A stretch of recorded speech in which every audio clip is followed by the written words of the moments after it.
11th hour for your business. Sharon Horne-Ellstrom here. Our aim for today is the 11th hour or 11th hour. This is, of course, a reference from the Bible. And in the Bible, the 11th hour is the last hour before the end of the world. Okay, kind of a grim way to start a thought or something, but it just is a reminder that nothing is forever, including our world, apparently. It's the last hour before of light before darkness, right?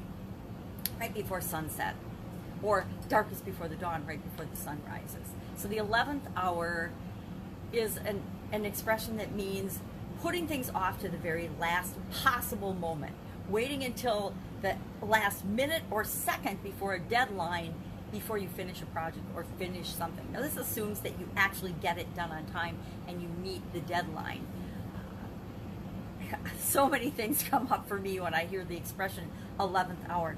I'm sure my parents told my sisters and I at some times that we were, working till the 11th hour or in school when we were doing a project. How many kids haven't had 3 weeks or 3 months to do a project or get ready for an exam or write a huge paper only to find out that it's due tomorrow or in 2 days and they haven't even started it yet? Anybody guilty of that? Or anybody actually done that before? I did that. That's one of those things that I personally learned through trial and error, that it was really, really painful to put things off to the last minute. Painful for nobody else but me, and no one else to blame but me, because I was the one that chose to do other things instead of breaking that project down or breaking that paper down and doing the research ahead of time. And I learned that after a couple of bad, stressful, freaking out experiences of barely getting it done and in and under the wire, and then never feeling really very good about it because I knew that I'd rushed and just kind of thrown it together at the last minute, instead of doing it ahead of time, then reviewing it and editing it and doing a better job and making sure I turned in a project that I was proud of or a paper that I was really proud of.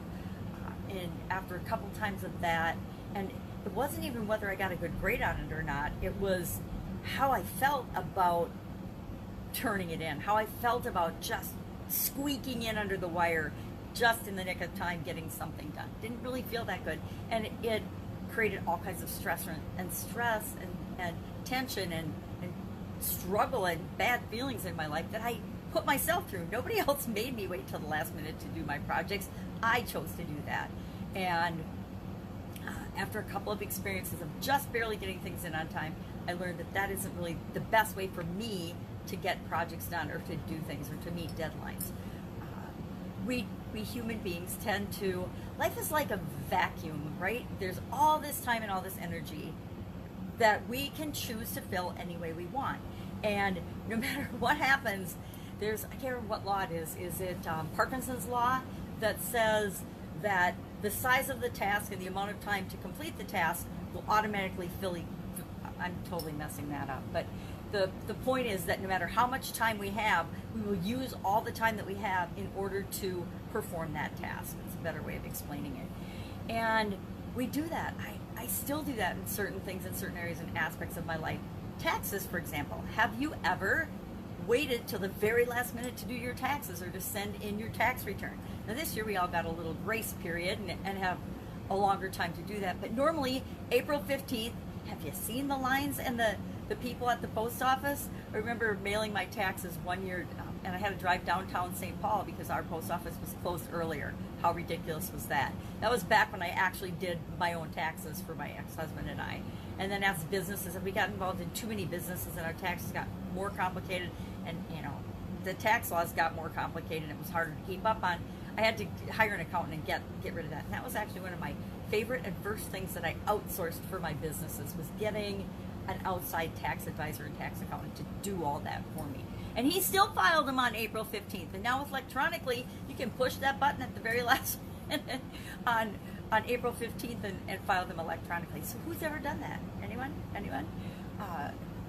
But we put things off. I think it's human nature to put things off until we realize that we can save ourselves a lot of pain, a lot of heartache by preparing and breaking things down. I'm a huge believer of doing one thing every day to move you and to move myself toward what I want now, instead of thinking that this is my goal, this is my objective, and I have to get there in a week. I'm like, okay, this is my long-term objective. This is what I need to do every day to make sure that I get there, to make sure that I achieve that goal or objective. My ex-husband and I did a lot of real estate deals, and I remember, you've got that nail-biting moments where you're waiting for the contract deadline either to come in or expire one way or another, depending on which side of the real estate transaction you're on. And it was stressful, and it was unnecessarily stressful.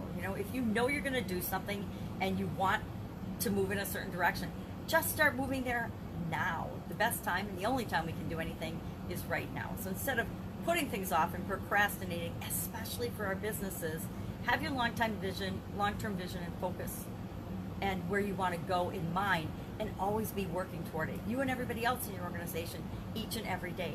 Number one, it helps you to make decisions that are consistent with your long-term vision and your long-term goals and objectives for your business. So often, when we're not clear on where we're going as a business or as a human being, we make all kinds of choices and decisions for trial and error to figure things out, to figure out what is right for us, but we waste a lot of time and energy along the way. Now, it's okay to waste time and energy, especially when we're young. We can do things and we can try different things and we can figure out what is right for us.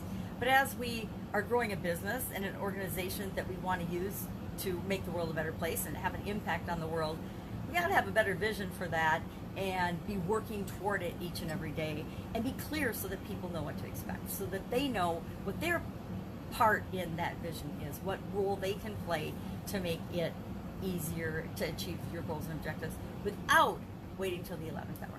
Now, as a leader and business owner, ask yourself, do you set projects up and set things up that cause stress and strain for your customers, your vendor partners, for your employees or your teammates, the people that you work with, for yourself?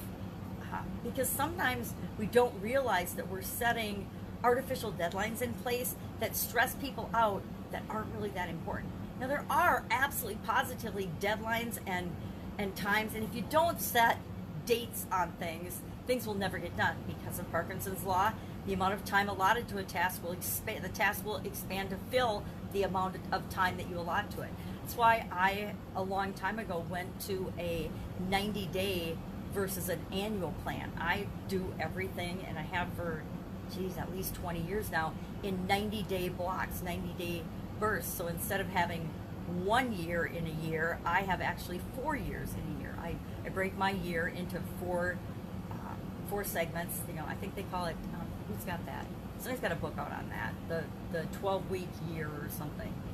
And I've been doing that for decades, where instead of thinking in terms of years, I can get as much done in 4 years as most people get done in 1 year, just because of the way I set my deadlines for me personally and my timeline. Now, I don't put that pressure on people that I work with, but I do that with my projects. So each of my projects has 90-day blocks, 90-day deadlines. My big projects. And that's just how I've set it up for a really long time. And it made it so that I could accomplish things, but I was working on them every day of the 90 days. I wasn't waiting until day 89 to get my 90-day goal going. It just doesn't work out that way. Love to know your experience with the 11th hour procrastination, putting things off to the last minute, just coming in under the wire with a deadline. Those are great stories, and they help to motivate us to know that and remind ourselves that absolutely anything is possible as long as we believe that it's possible for us and our business and the impact we want to make. Have an amazing day. I will, of course, be with you tomorrow with another interesting idiom. What does it mean? Where does it come from? And how might you apply it in your business today?